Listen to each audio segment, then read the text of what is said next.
Hello, Wisconsin. This is a great state. I am thrilled to be back with the thousands of loyal, hardworking American patriots who, by the way, gave President Trump a win. Thank you very much. Thank you very much. Thank you very much. Incredible people. I want to begin tonight's rally by addressing the suspicious devices and packages that were mailed to current and former high-ranking government officials. My highest duty, as you know, as president, is to keep America safe. That's what we talk about. That's what we do. The federal government is conducting an aggressive investigation, and we will find those responsible, and we will bring them to justice, hopefully very quickly. Any acts or threats of political violence are an attack on our democracy itself. No nation can succeed that tolerates violence or the threat of violence as a method of political intimidation, coercion, or control. We all know that. Such conduct must be fiercely opposed and firmly prosecuted. We want all sides to come together in peace and harmony. We can do it. We can do it. We can do it. It'll happen. More broadly, there's much we can do to bring our nation together. For example, those engaged in the political arena must stop treating political opponents as being morally defective. Have to do that. The language of moral condemnation and destructive routine, these are arguments and disagreements that have to stop. No one should carelessly compare political opponents to historical villains, which is done often, it's done all the time. Got to stop. We should not mob people in public spaces or destroy public property. There is one way to settle our disagreements. It's called peacefully at the ballot box. That's what we want. That's what we want. As part of a larger national effort to bridge our divides and bring people together, the media also has a responsibility to set a civil tone and to stop the endless hostility and constant negative and oftentimes false attacks and stories. Have to do it. Have to do it. They've got to stop. Bring people together. We're just 13 days away from a very, very important election. It's an election of monumental, just if you look at it, monumental importance, isn't it? Wouldn't you say monumental importance? There are dramatic differences between our two political parties, that we know. It is essential for democracy to draw a sharp contrast between the two different platforms put before the American people. And we have a chance to do that right now in many states and on November 6th. We need more, not less, debate about policy issues in our country.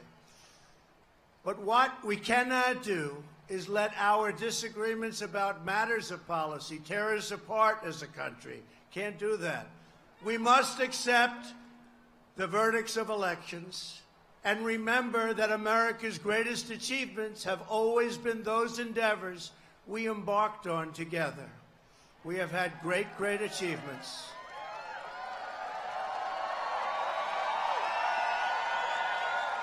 So true. So let's put it all together, right? Let's put it all together.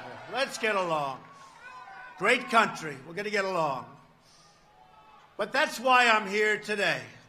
That's to ask the people of Wisconsin to re-elect a truly great governor, Scott Walker,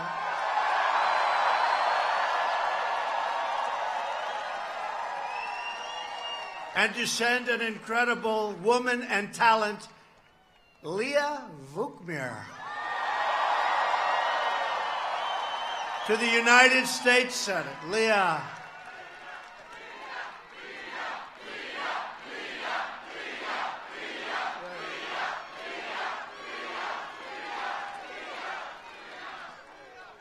Those are two great people. Scott and Leah are true champions for the state, always have been.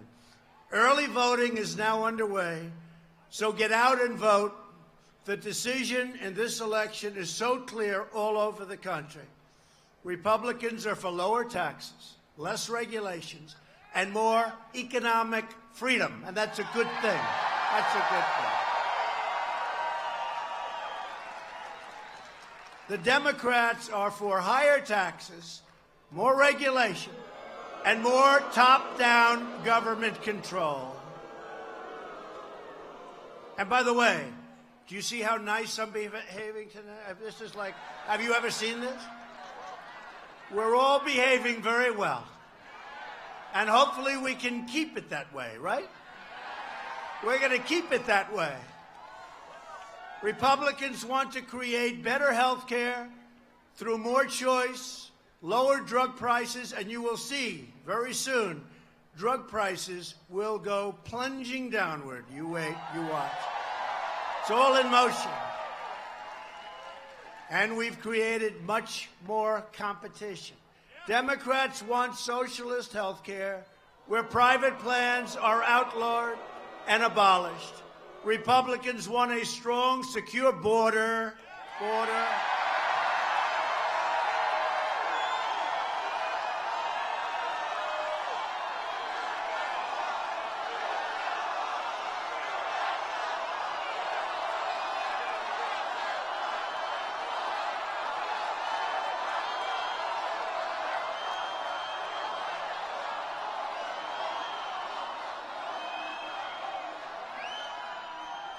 You knew it a long time ago, but when our country is assaulted by thousands and thousands of people marching, and they openly say, we're going to go into the country, we can't do that. We can't do that. Can't allow that. It's unfair to you, but it's also unfair to thousands and thousands of people that have gone through a legal process. Some are waiting online 10 years. Everything is perfect, and they don't get in, but other people just march right in. It will not happen. You watch. It won't happen. We can't let it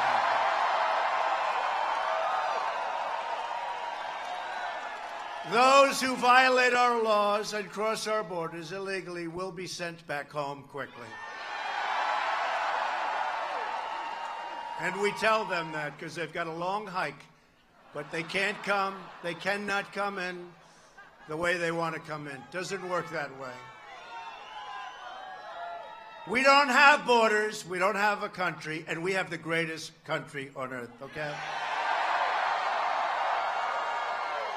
Republicans know that the rule of law is essential to national sovereignty, and we know that immigration enforcement is essential to public safety, national security, and the protection of American jobs, wages, and public benefits. You know that. And I said I was going to bring the jobs back. We have factories coming back. We have plants coming back. We have companies coming back. They're all coming back, and the jobs are coming back like you've never seen before. I said it. I just didn't know I could do it this quickly. I just didn't know. Democrats oppose any effort to secure our border. And wait till you see what we're doing with our border over the next few weeks. As you know, we started the wall, $1.6 billion, another $1.6 billion, and we have another, but we want to build it very quickly all at one time, and we'll get it done. But wait till you see what happens over the next couple of weeks. You're going to see a very secure border. You just watch. Just watch. Very secure. And the military is ready. They're all set. They're all set.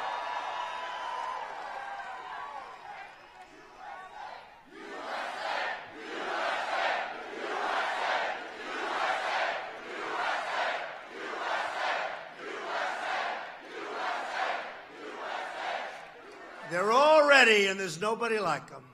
Democrats believe in catch and release. You know what that is, right? That's you catch a person coming across our border illegally. What's your name? My name is so-and-so. Well, do me a favor, write it down. Would you show up in about 3 or 4 years for a court case? Yes, I'll show up. And we never see them again. We never see them. They strongly support sanctuary cities that refuse to cooperate with federal law enforcement and release known gang members, predators, criminal aliens into our communities. It's not going to happen in Wisconsin, I can tell you that. Not going to happen. And we're getting them out fast. MS-13, thousands and thousands of MS-13, they're out. We're getting them out fast because of ICE and other law enforcement. ICE, they come in, and other law enforcement. And the Democrats even oppose legislation to increase the penalty for criminals and drug dealers who repeatedly break into our country and hurt and seriously injure, and even worse, our people. We're not allowing it anymore, and they understand it, and they understand it. Everybody understands it. Republicans believe our judges should interpret the Constitution as written. Democrats believe judges should be able to rewrite the Constitution, which they're doing all the time, especially when it comes to the border. They end up writing rules and regulations that are worse than anything you've ever seen. But ultimately, we're going to get up to the Supreme Court, and hopefully that great court will straighten things out. And these are just some of the issues in this election. And these are also the reasons why it's so important for each of you, each one, to get out and vote. Get out and vote. Now, if you're going to vote Democrat, don't bother. But if you're going to vote, I think we have a lot of Republicans here, don't we? So between Scott and Leah, who's in favor of those two great people, yeah? I thought so. And you got a lot of people outside. This is a beautiful place, by the way. This is a beautiful place. Under Republican leadership, America is booming. America is thriving. And America is winning because we are finally putting America first. It's been a long time. It's been a long time. The unemployment rate just fell to the lowest level in over 50 years, 50 years, 50. Manufacturing confidence has reached an all-time high in the history of our country. I think it's now 38 years old, this poll. It's a long time. Could be longer, but I think it probably would also be. In the history, confidence, all-time high. More people are working now than at any point in the history of the United States. Think of that.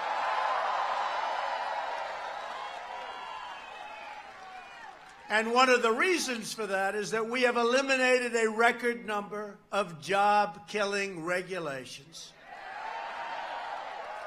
passed a massive tax cut for working families, and we will soon follow it up with another 10% tax cut for the middle class.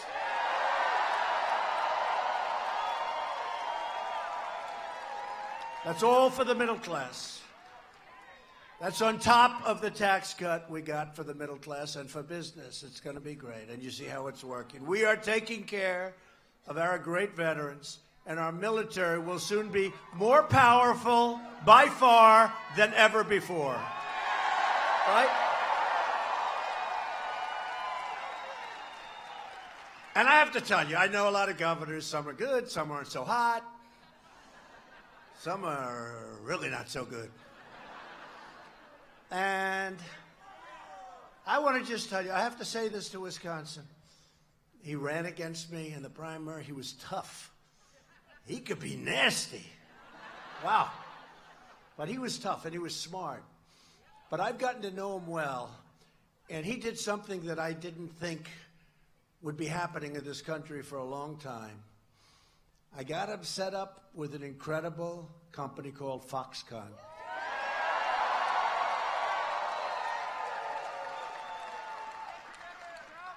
And Terry Gao, the head and the owner and one of the richest men in the world, they make much of the Apple product. And you know, I've been saying for a long time, it won't be complete until we get Apple. And Apple, by the way, is spending $350 billion in this country, bringing back $230 billion from offshore only because of our tax code. And they're going to go wild. They're building a great campus. They're building places all over. $350 billion. I thought it was $350 million. That sounded good. You can do a lot of good plants for 300. They're doing $350 billion Apple. But Foxconn does much of the work in China and other places for Apple.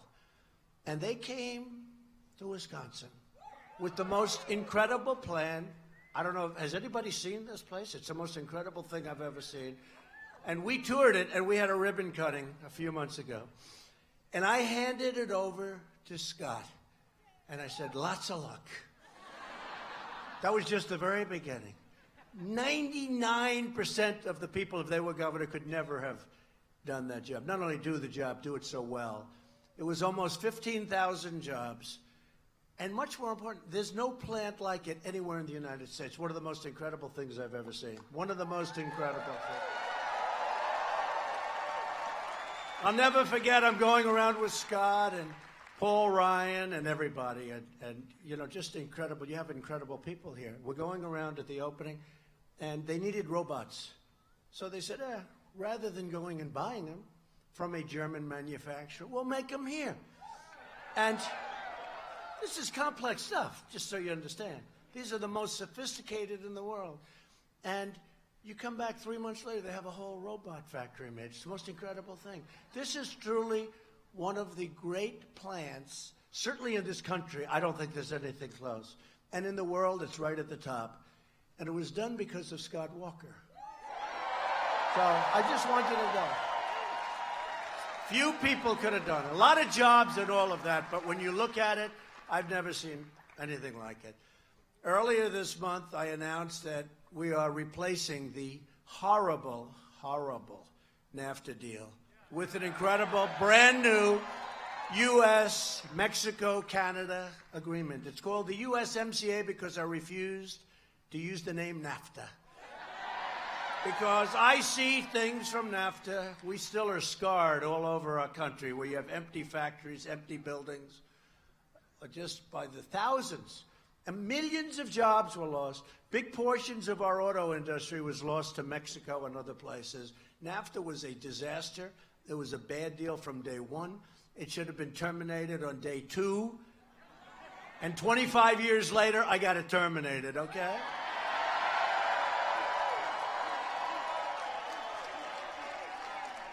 And the new USMCA, I like that name. USMCA. It works. Now I say it like routinely. At first we had to sort of give it a little thought. Now it's very routine. USMCA. It's a giant victory for Wisconsin farmers, manufacturers, and dairy producers. And I have to say this because we have a lot of great farmers in this country, but I give Wisconsin a lot of credit for it because I came up here once and it was rough. I was with Ron Johnson, a great person, a great senator who loves you,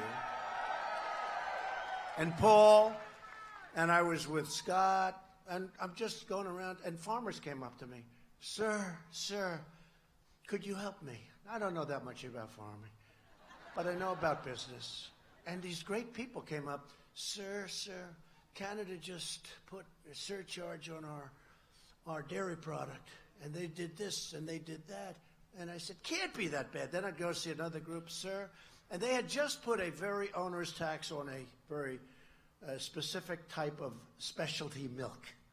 What the hell do I know about specialty milk? And you know what? It's funny. It was a very small part of the market. but it was the wrong thing to do, and it really angered. Because on the big part of the market, in dairy, you were paying 275% tariffs. And nobody knew that. But this little tiny part of specialty market, it got you. In other words, you're paying it for years, 275.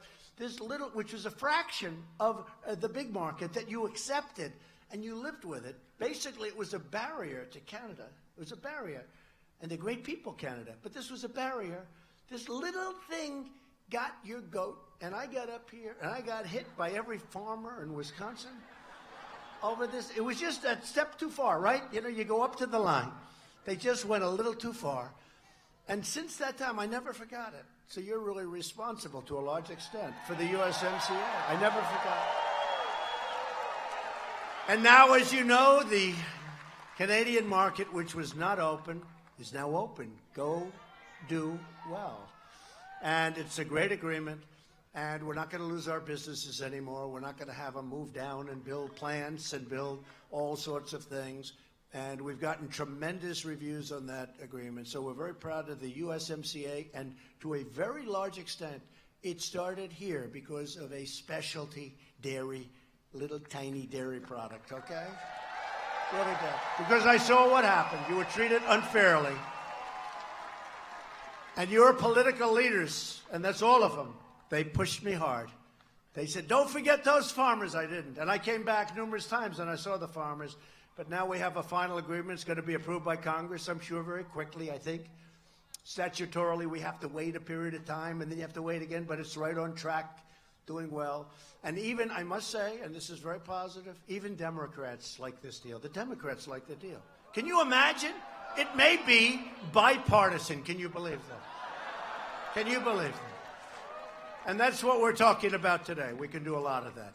And I think we will do bipartisan on infrastructure. I think we're going to have a lot of that. So that would be great. But thank you very much to the people and to the farmers of Wisconsin. You had a lot to do with it. And 2 weeks ago, we achieved yet another historic victory for our nation. We proudly confirmed the newest member of the United States Supreme Court, Justice Brett Kavanaugh.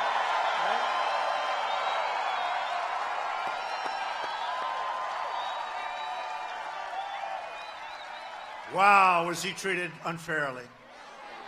That was brutal. That was brutal. I went up to him and I said, when I decided to, I chose him out of the finest, brilliant legal minds, scholars in the whole country. And for 10 years I heard about Brett Kavanaugh. He'll be a young guy. He'll be a Supreme Court judge someday. I didn't know I was going to be president. I didn't know. I heard he was going to be a Supreme Court judge. I didn't know I was going to be president. But for years, they talked about him because of his great intellect. And I'll never forget, just shows you how life is. We're in the White House. I say judge because he was a judge. Now he's a justice. But I said, Judge, I'm going to choose you for the United States Supreme Court. Now, Judge, this is going to go so fast, so easy. You're so perfect. You don't have a thing wrong. You're the best student, #1 in this class, all over the place. You're the best, a great intellect, a great scholar. Your family, your beautiful wife, your beautiful daughters, everyone is so perfect. This is going to go so easy, so fast. And then I saw the way they made him suffer.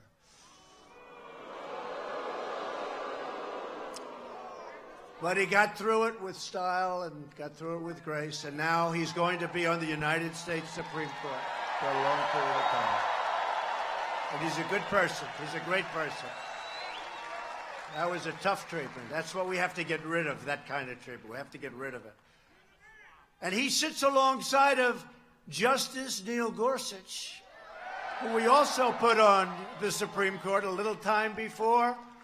And they're going to defend your rights. They will be defending your rights, your Constitution, and your freedom, right? Not bad. A lot of people say that's the most important decision a president can make. Now, I would say war and peace, and then that, okay? If you don't mind. We'll change because that's the way it is. But it is a very, very important decision, and they are two great people. and I'm very honored. You know, many presidents don't get a chance to put a Supreme Court justice on. Here we are, less than 2 years, we put 2 of them on, right?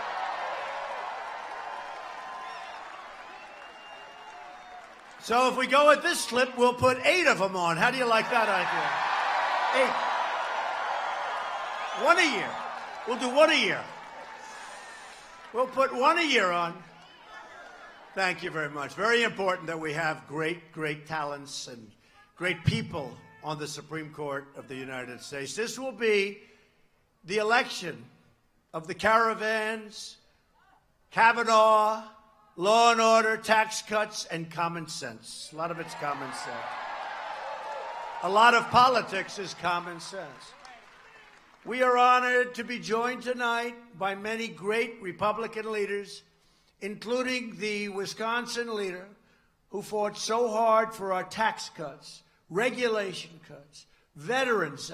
We fought for those veterans, and choice. We fought for choice. And for our great military in terms of $700 billion. We're rebuilding our military stronger than ever before. Speaker Paul Ryan. Paul.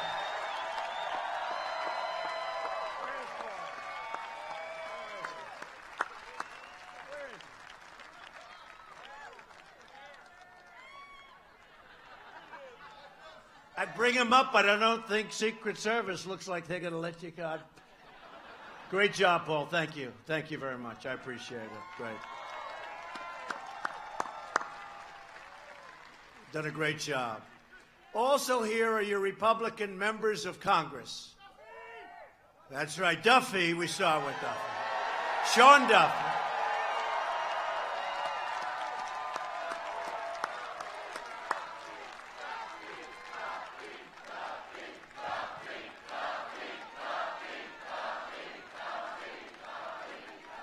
You know, I love champions. Okay, I have to tell you this about Sean. So I didn't know. Sean was just a nice-looking young congressman. What do I know? Then I'm watching something, and I see a guy going up a tree. It's a few years ago, but that's okay. He's going up a tree. And they said, it's Sean Duffy. I said, can't be the one I know. And it was. And he was the world champion for 5 years.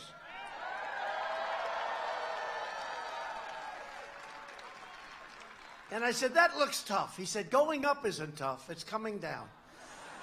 Because a lot of times you break your legs. I can see that. They just do like a free fall. But you have to, he was telling me, every 10 feet you have to stop. And if you don't stop, you're in deep trouble. So Sean's been fantastic, and he's a great political talent also. Thank you very much, Sean. Thank you. And your family. Look at her over there, huh? Do we love her? Do we like her more than Sean? I think so. Anyway, great family. Thank you both very much. Great job. Glenn Grothman. Glenn. Where's Glenn? Thank you, Glenn. What a help he's been on so many things, right? Thank you, Glenn, very much. Great job. And a man who has worked so hard. He is so smart. I actually said to him, you know, people really don't know how smart you are. See, I worked with him on tax legislation in particular. He knew that stuff better than anybody. He was brutal. He really understood it better than anyone. I said, you are like a hidden weapon. Senator Ron Johnson.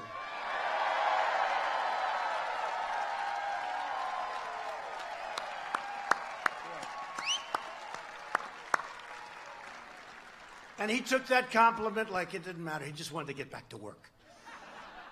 Thank you, Ron.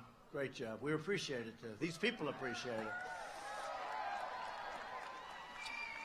And I also want to thank a woman who works very hard. It's not easy being First Lady, especially being First Lady of Wisconsin, Tonette Walker. Thank you, Tonette.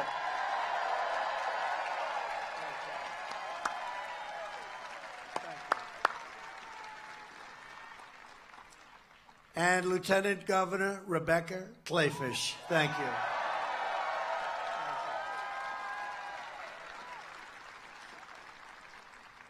Wisconsin State Senate Majority Leader Scott Fitzgerald. Go, Scott. Thanks, Scott. Great job. And a man I got to know pretty well during a thing called a campaign from 2 years ago. Wisconsin GOP Chair Brad Courtney.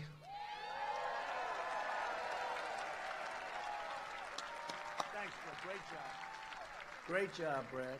Well, you brought us to victory, so we should. Another man who brought us to victory, and I'll tell you, he's a special person. He's a great person. It took us all about 5 years to figure out how the hell to pronounce his name. But now we have it. He's doing fantastically well. He is just really somebody that you love him in Wisconsin, they love him in Washington, which is a rare combination, I have to tell you. But he's a very talented guy and a really good person. Former Chief of Staff, Reince Priebus.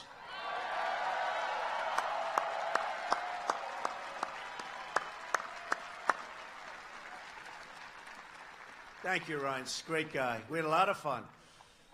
That was a lot of fun.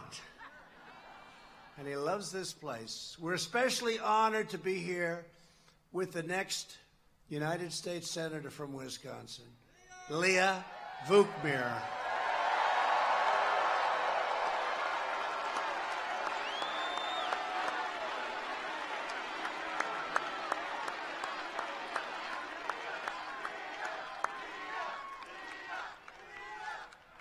And, you know, I like looking at polls only when we're winning. I don't like them otherwise. And I like real polls, too. And Leah, I don't know if you've seen the last polls. You're doing very well, Leah. You're doing very well. Leah's a tireless fighter for the people of Wisconsin. She will always vote for your Wisconsin values. She's a very special person. I've gotten to know her. I don't know if she liked me at the beginning, but she likes me now. Does that make sense? She likes me now. We've gotten to know each other. She's an incredible woman. Leah's radical far-left opponent is Tammy Baldwin, who wants a socialist takeover of health care. You know, I'm trying to say that very nicely. I'm trying to... See, normally I'd scream, they want a socialist takeover. Now I say, wants a socialist takeover. I'm trying to be nice. Okay. Right? But it's true.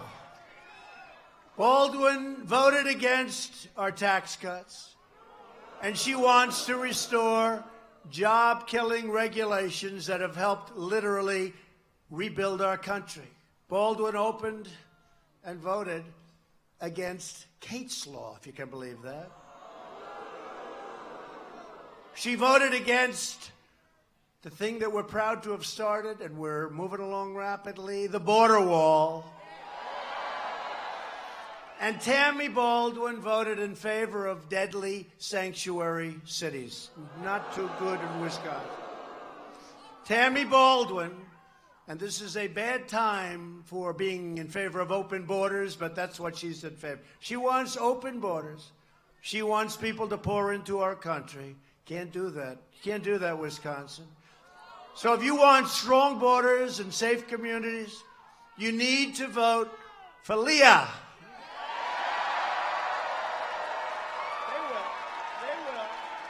They will, Leah.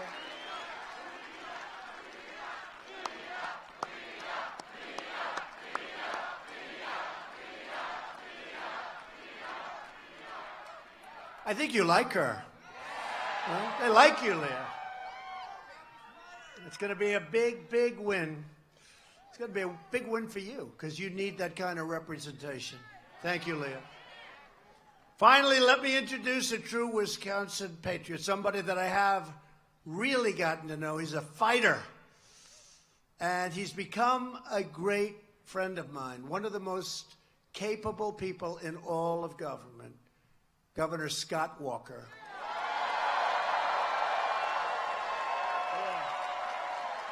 You are, Scott. You are. Scott Walker is a tireless warrior. He's a warrior. Didn't he win like 3 elections last time? Right? He's the only guy who gets elected 3 times and he doesn't stop. He's a warrior. That was some period of time, right, Scott? 3 times. He's a warrior for Wisconsin workers and families. Go ahead.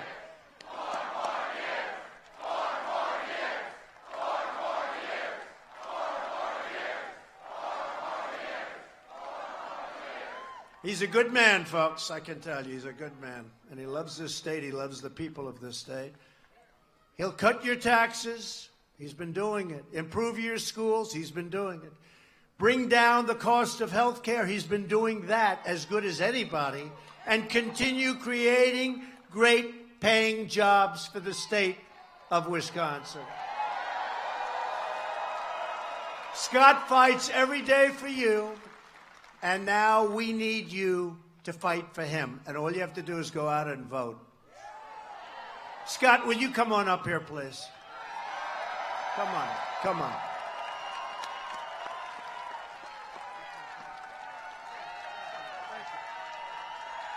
Well, thank you.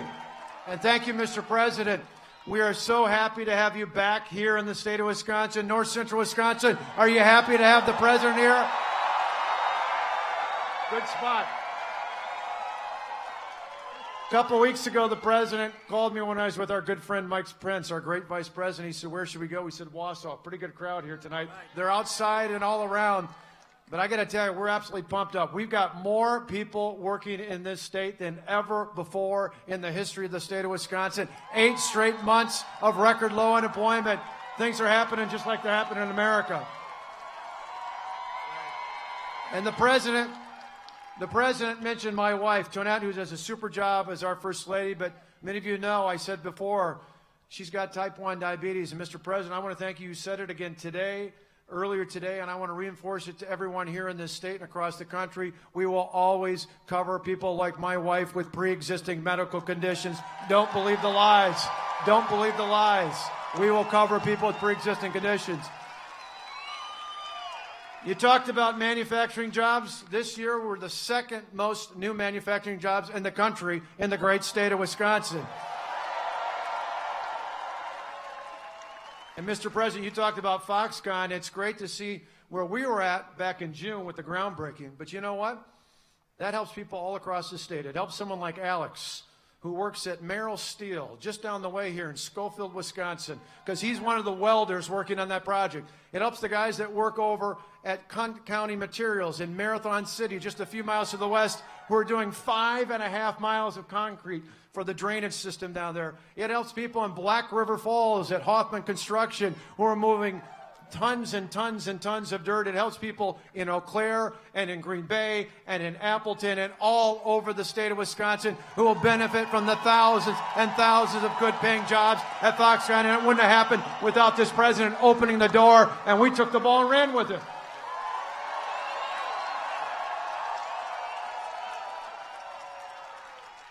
You know, the president talked about dairy, and I remember, you talked about Reince, a year and a half ago, April of 2017, the president was talking about Buy America down at Snap-on Tools in Kenosha, Wisconsin.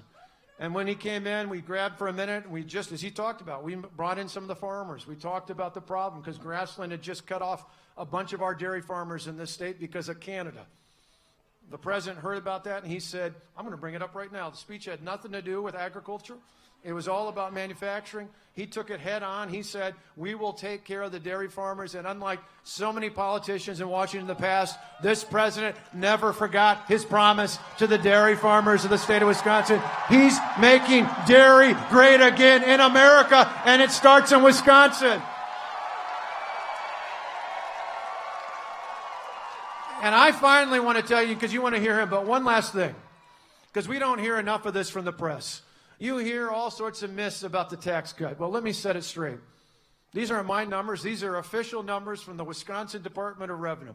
You know how much the typical taxpayer saves because of this man's tax cuts, the tax cuts that the members of Congress he introduced, helped pass, and he signed into law. A typical family in this state, that's 2 people working, 2-person working household.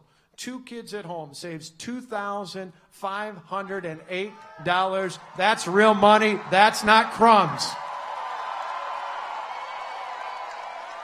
And Mr. President, we know a thing or two about taxes in this state because over the last 8 years, we've cut taxes on the hardworking people of this state more than $8 billion with lower property taxes and lower income taxes. And we're going to keep doing it because as folks heard before, my opponent wants to raise their property taxes. Tony Evers wants to raise their property taxes and income taxes and taxes on gas more than $1 a gallon. And what will that do? Tony's taxes will cost us jobs. We're not going to do it. We got a plan to keep moving Wisconsin forward. And with this president, he's going to keep moving Wisconsin forward for generations to come.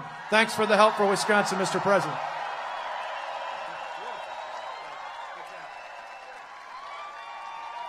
Thank you.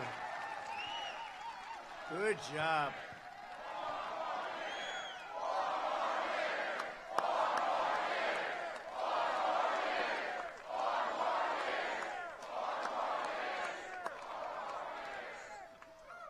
He's a great guy. Scott's opponent is an extreme liberal named Tony Evers.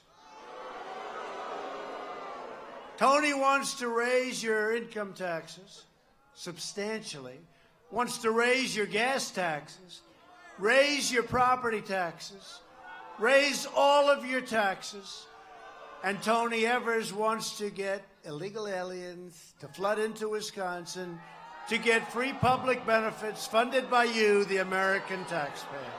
No good. No good. So don't wait. Vote early for Scott Walker. Tremendous guy.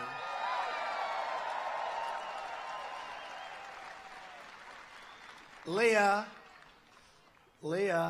would you come up here, please? Just quick. Come on. She's so incredible. Come here. Come here. This is unscheduled, but I want to say.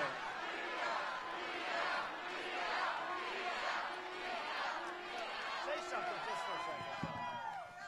Thank you, Mr. President. It is an honor to stand with you, and I am so thrilled that you came back to Wisconsin. You promised me the day you called me after I won that primary, and you followed through on your promise, just like you have followed through on every promise you made for us.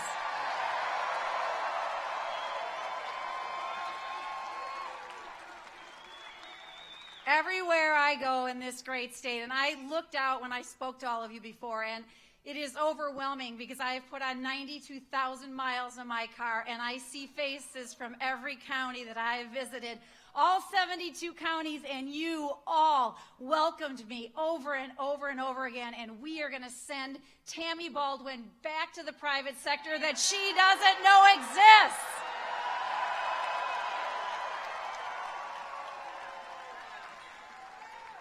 Everything this president said he was going to do, he's done. And we need to send him someone in Washington, a reinforcement in that Senate, so that Senator Ron Johnson's vote isn't canceled. And I need your help to do that.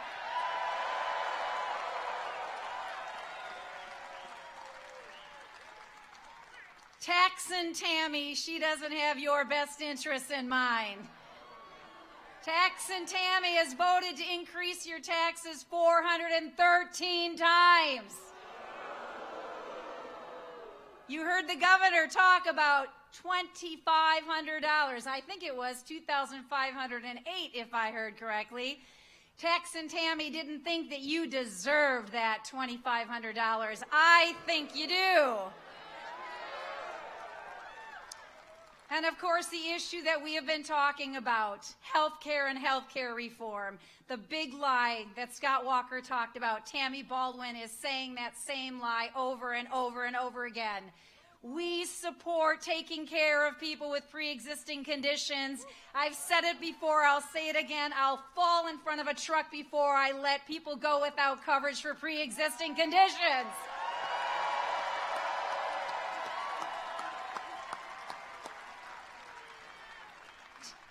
Tammy Baldwin's plan, Medicare for all. You know what my name is for it, Mr. President? Chaos for all.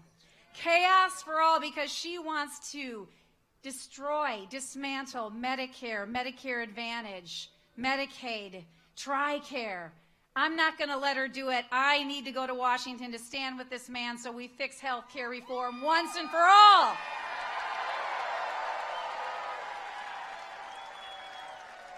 And one last thing, if I may indulge, Mr. President.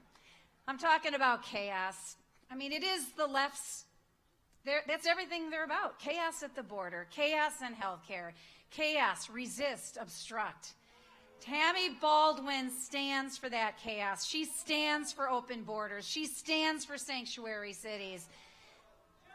This daughter of Greek immigrants who knows that we are a nation of laws and we must uphold those laws. And I want to stand with this president when he builds the wall and finishes building the wall.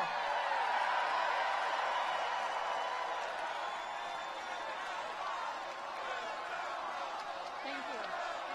I'll finish. Thank you, Donald. Great job. Thank you, Mr. President. We need your help. Let's win. Thank you. Thank you.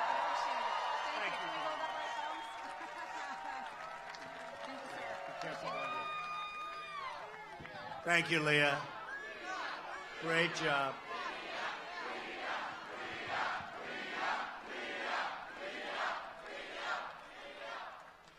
She's terrific. And we have to have her down there. She's going to be a great leader, but we need the votes, and we need Leah. The Democrat health care plan would obliterate Medicare, you know that, and terminate Medicare Advantage for nearly 500,000 seniors right here in Wisconsin. These are people that really depend on it. Republicans want to protect Medicare for our great seniors who have earned it, and you know what? They paid for it for a long time. They paid for it. And Republicans will always protect, as Leah said, Americans with pre-existing conditions, 100%. 100%. And we've done a great job. We've gotten rid of a lot of different elements of Obamacare. We had it beaten, but we got no Democrat votes, not one. And we had it repealed and replaced, but essentially we've dismantled it. We got rid of so much and so many bad elements of it. It's been brought down to size. If you notice, your premiums are going up because of what we've done, going up very little by comparison. Remember last year I came here, and the year before I came here, we were talking about increases of 115%, 190%, 216% in some states. And we got rid of a thing called the individual mandate, where you had the privilege of paying a fortune in order not to pay a fortune for bad health care. That was by far the most unpopular part.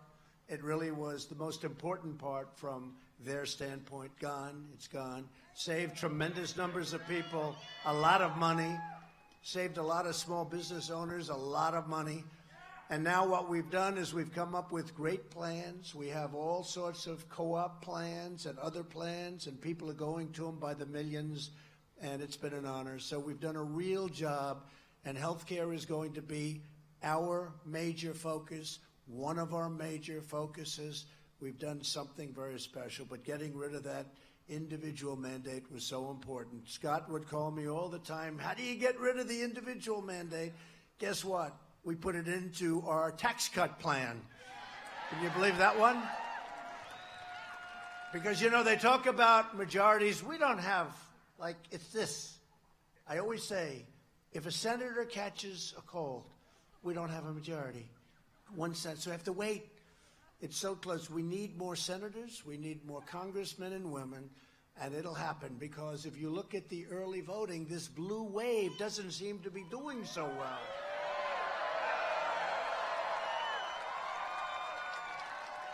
What happened to this blue wave, Paul? I've been hearing about the blue wave, right? It's not doing so well. Now, look, I better be a little careful. Because, you know, in 2 weeks, if we don't do quite as well as we're maybe thinking we're going to do, I'll be all over television with these exact remarks. They'll be doing a number, But that's okay. Look, early voting looks extraordinarily good for the Republicans. Extraordinarily. Who knows?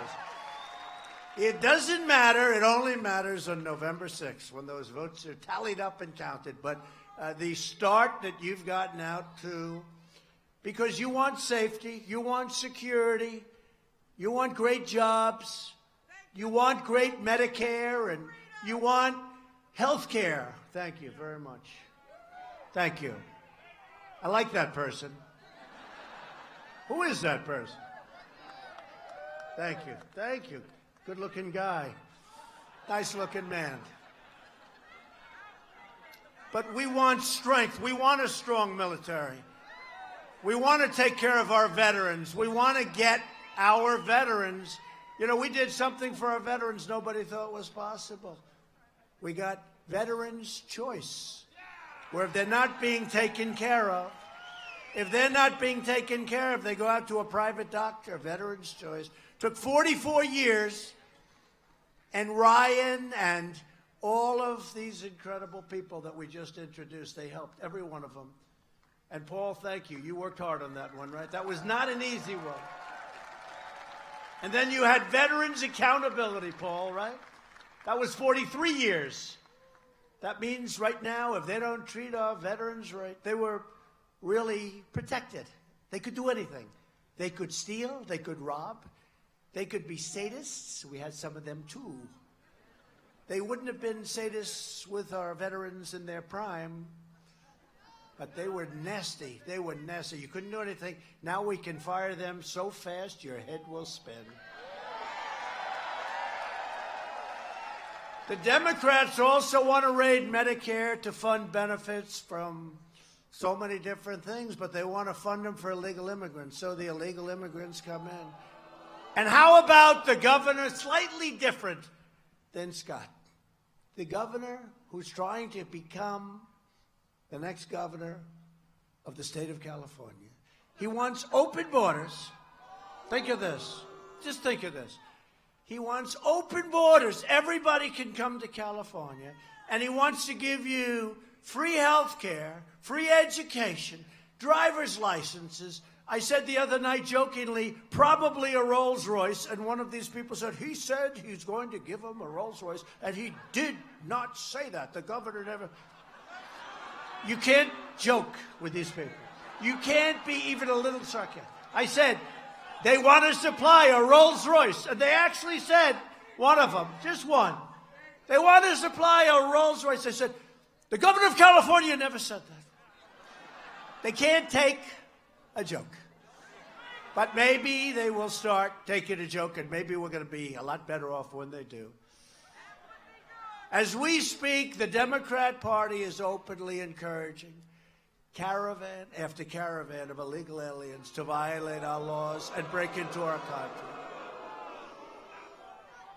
Don't worry about it, folks. You have nothing to worry about. Don't worry about it. The crisis on the border, and it is a crisis. It's crazy. It's crazy.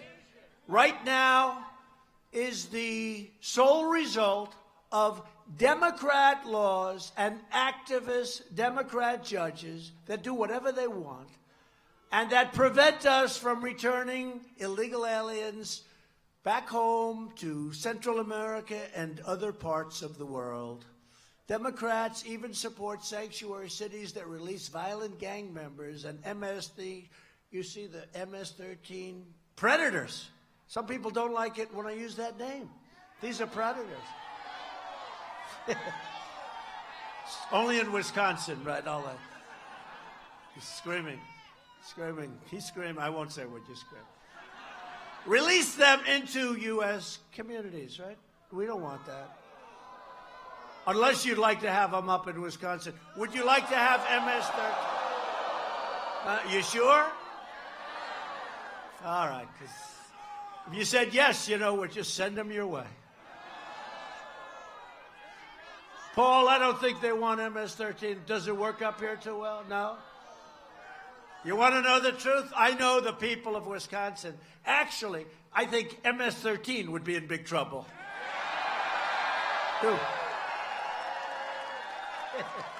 I do.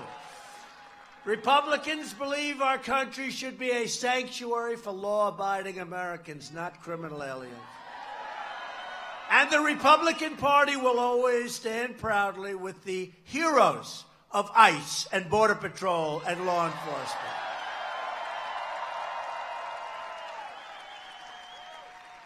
And you think they have an easy job? They don't have an easy job. You know, ICE has taken a tremendous amount of pounding. These are great patriots. These are people, you're right, they're heroes. These are people, you don't want their job. They go into nests, they call them nests of gangs, and like MS-13, equal. They go into these nests like it's a day at the office. I don't want to do it. You don't want to do it. You don't want to do it. I think that one does want to do it. I think he does want to do it, actually. It's tough stuff. And you know, where I grew up, near Long Island, we have like these great communities, and they were infiltrated with MS-13. And we got them. He says, get them the hell out. We are, actually. We actually are. We are getting them out of this country by the thousands, if you can believe it. But you know, it's like liberating, like a war, like there's a foreign invasion, and they occupy your country, and then you get them out through whatever, and they call it liberation. You're liberated. ICE goes in, and they're much tougher, much stronger, and much smarter.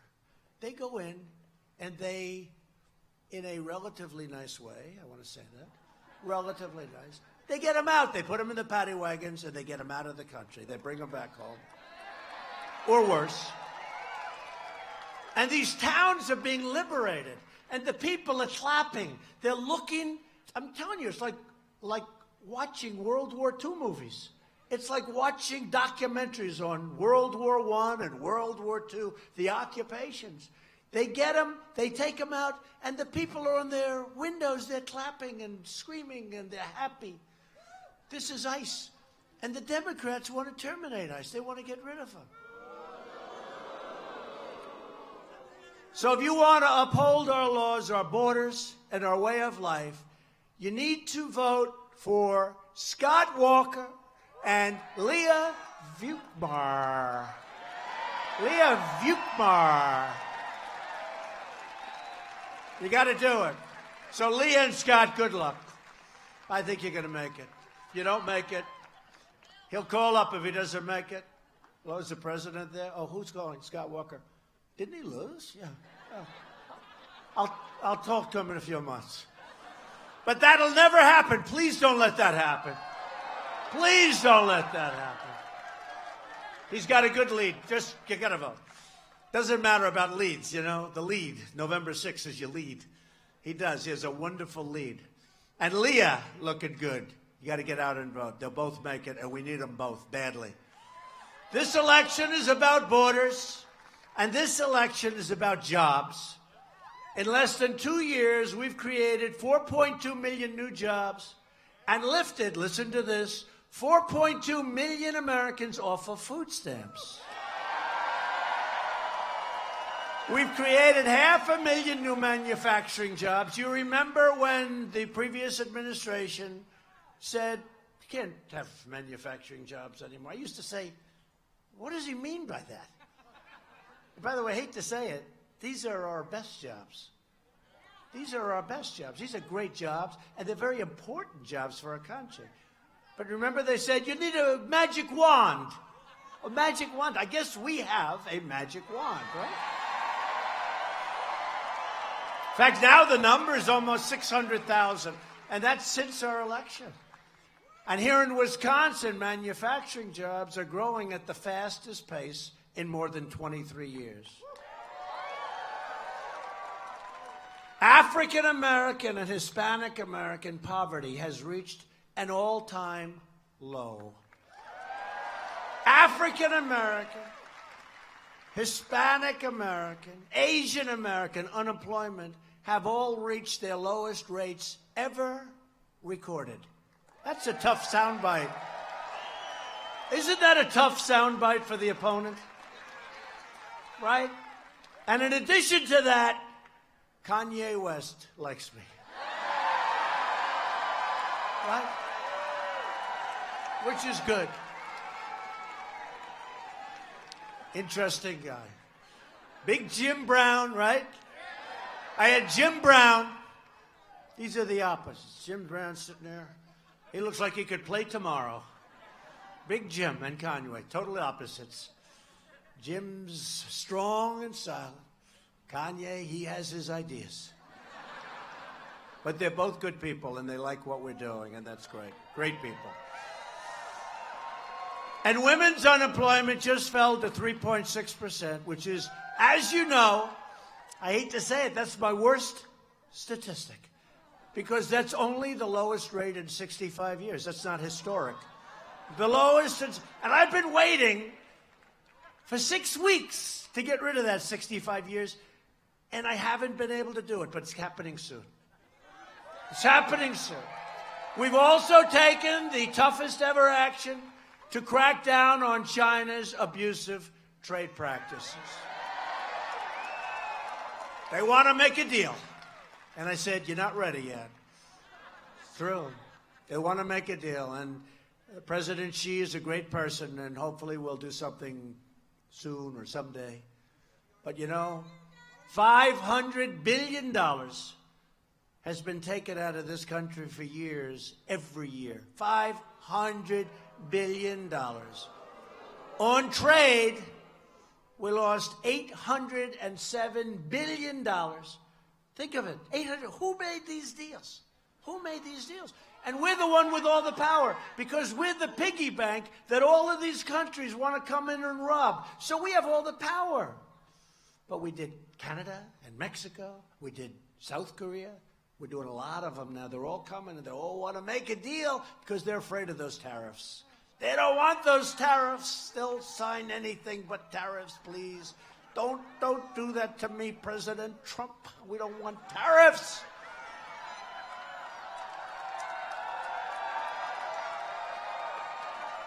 We don't want tariffs, please.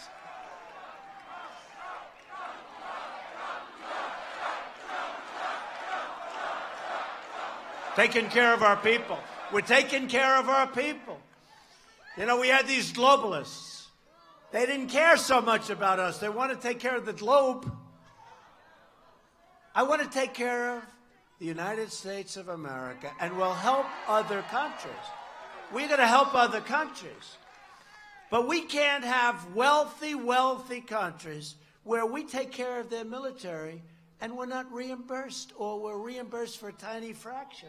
Can't have that. These are wealthy countries. I've already started. I've gone to some of them. I don't know if I should give you names. Who cares? There are plenty of them. I say, Mr. Prime Minister. I say, Mr. President. I say, Mr. King. Mr. Dictator. Mr. Whoever the hell we're protecting. You got to start paying for this protection. Got to start paying.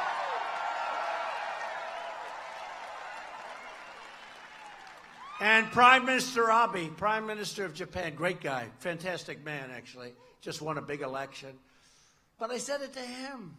Japan's an immensely wealthy nation. They send millions and millions of cars to the United States, and they also build them in the United States. I like them better, by the way. I think they're much nicer. But I said to Prime Minister Abe, I said, look, we're taking care of your military. We helped you a lot with North Korea. They're not sending missiles over Japan. I did that. That's a pretty good, wouldn't you say? It's pretty good, huh? That's a good favor. But you're only paying for a percentage of your military. We're doing the rest. You've got to really help us out. It's not fair. And he looked at me, and he didn't say anything. I said, has anyone ever asked you to do this before? He goes, no. It's true. I'm talking about billions of dollars. South Korea, the same thing. Wonderful people, President Moon. We buy missile systems. How much is that system? Sir, that system is $1 billion. Good. General told me that. I said, General, who's paying for it? Sir, I don't know. I said, find out who's paying. I think I knew the answer. Comes back the next day. Sir, the system is $1 billion. Think of it. Not a million, a billion. The system is $1 billion. And, sir, the United States of America is paying for it. I said, why are we paying? Let me ask you this question. You have missiles being shot from North Korea to shut down. It's not going to happen, folks, because we have a great relationship now with Kim Jong-un. Chairman Kim. Not going to happen. So this is a year ago. So let me ask you, missiles go from North Korea to South Korea. We have the best people in the world, the best trade. We have a missile system that costs $1 billion. We shoot the missiles down. That's great. South Korea is very worried. They make your Samsung, your LG, they make your ships, they make everything. They're making a fortune because of us. We have 32,000 soldiers over there that they don't pay for. Figure that one. So they're making the missiles. I say, so General, let me ask you a question. Why is it that they don't pay? Because, sir, they are an ally of the United States of America. And I say, General, I like them too, but they got to pay. They got to pay.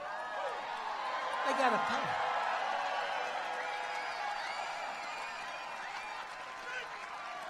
They got to pay. Oh, I could tell you 100 stories like that. I could tell you stories all night long, but the politicians may get tired and go home. But we are really doing something. We secured $716 billion to fully rebuild the United States military. And at my direction, very exciting because this is where it's at, the Pentagon is now working to create the sixth branch of the American Armed Forces, the Space Force. That's where it's at. Have to do it. Have to do it. Think of that. Isn't that exciting? And it's so important. That's what it is. Satellites are going to be they're happening. That's where it's at. From the standpoint, I'm not just talking about rockets going to the moon, I'm talking about for military protection, for military offense and defense. That's where it's at. U.S. Space Force. And I withdrew the United States from the horrible, one-sided Iran nuclear deal or catastrophe. And we have recognized the capital of Israel and opened the American embassy in Jerusalem. And together we have made extraordinary progress, and we're just getting started. You know, the embassy was supposed to cost $1.1 billion. You know that, right? And every president, for many presidents, said, we're going to approve it, we're going to approve it. They never did. Because once they got to office, they found not so easy. First of all, every country in the world called, please don't do it, don't do it, don't do it. So I just turned off the phone. I said, I don't want to talk to this. I was going to approve it on a Monday, and I said, tell them I'll call them back on Tuesday. I'm going to call them. I called more people on Tuesday. I said, yeah, what's up? Oh, I want to talk to you about the embassy. Oh, gee, sorry. It's done. But I understand why Obama and Bush and Clinton and many, many, all the way back, didn't do it. Tremendous pressure. And we did it. But it was supposed to cost $1.1 billion. $1.1 billion. And one of the generals walked into my office, sir, would you sign this? I signed Donald. And I said, by the way, what is it I'm signing? You know, I sign a lot of papers. Scary. You're signing so many papers. I said, what is this? Sir, we're building the United States Embassy in Jerusalem. Oh, how much is it? $1.1 billion, sir. How the hell do you build 1.1? We're building a one-story building. Any builders in here from Wisconsin, you'd do it for about $200,000, right? Oh, it's true. I said, how do you spend $1.1 billion on a one-story structure? Sir, I don't know, but that's what they say it's going to cost. So I say, wait a minute, I can't sign it. In fact, it's actually half signed. It's signed half. It just has Donald. I didn't even get the J for John. Just says Donald, and then you see it's a dead stop. I said, I'm not signing it. And I called up a great man, David Friedman, one of the most successful lawyers in New York. He's the ambassador to Israel. I said, David, They want us to buy this unbelievably expensive site, and they want us to build a building that's going to cost $1.1 billion. Number one, it probably will take 25 years. It'll never happen. Let's get this thing done immediately. Is there anything? He said, sir, can I call you back? Calls me back 4 days later. He says, sir, we own the best site in Jerusalem. We don't have to buy a site. We have the best site. On the site, setback, which they want for safety, setback is a building. And the building is nice, but the best location. I think I can renovate the building, sir, and I can do it for less than $200,000. True story. That's a true story. I can do it for less than $200,000. First time in my life, ever. I think it's the first time. I said, David, that's too little. I said, it doesn't sound right. I said, spend $400,000 or $500,000. Okay? It's too little. And we went out and we built the most beautiful building for $500,000. Yes? Go ahead. You have a doctor in the house, please? Doctor? Doctor over here, please. Thank you. They okay? Okay?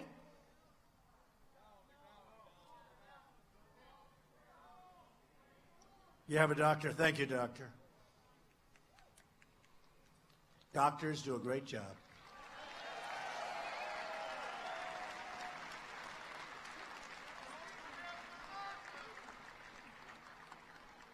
And take your time. That's great. Thank you.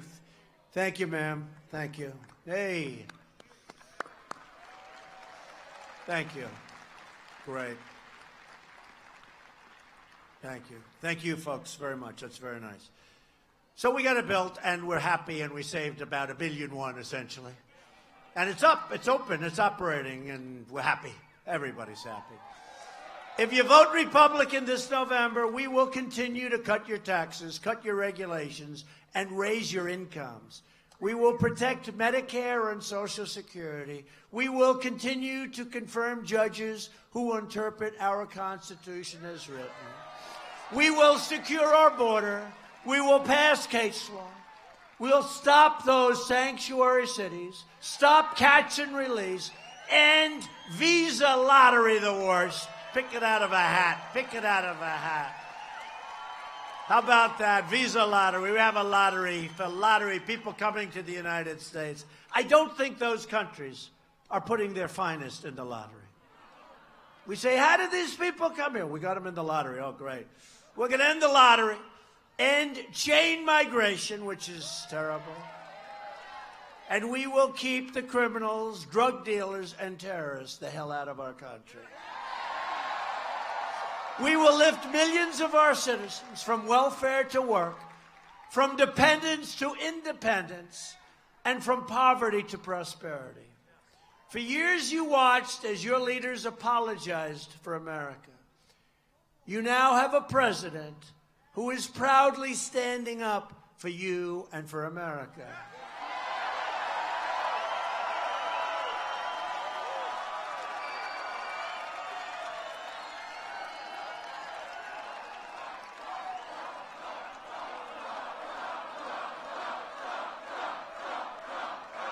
Thank you. We are standing up for your values. We are standing up for Wisconsin. And we are proudly standing up for our great national anthem. If you want to continue this incredible momentum, then you must vote Republican. Go out and vote. Vote for Leah. Vote for Scott. Great people. You won't get better. Loyal citizens like you help build this country, and together we are taking back our country, returning power to you, the American people. That's what's happening. This state was settled by tough frontier men and strong pioneer women who braved the wilderness to build a life and a home. They didn't have a lot of money. They didn't have a lot of luxury. But they all had one thing in common. They loved their families, they loved their country, and they loved their God.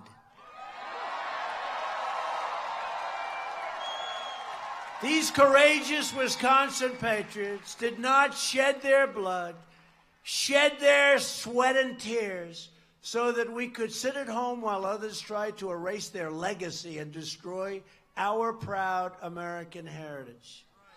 For the sake of our freedom and for the sake of our children, we are going to work, we are going to fight, and we are going to win, win, win, and we are going to keep on winning like never before.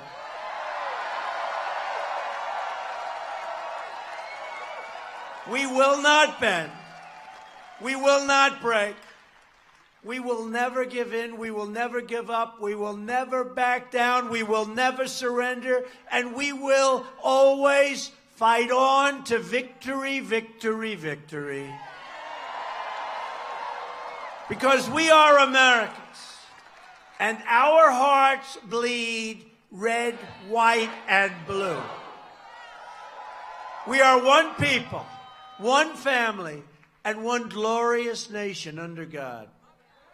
And together, we will make America wealthy again. We will make America strong again. We will make America safe again. And we will make America great again. Thank you very much, Wisconsin.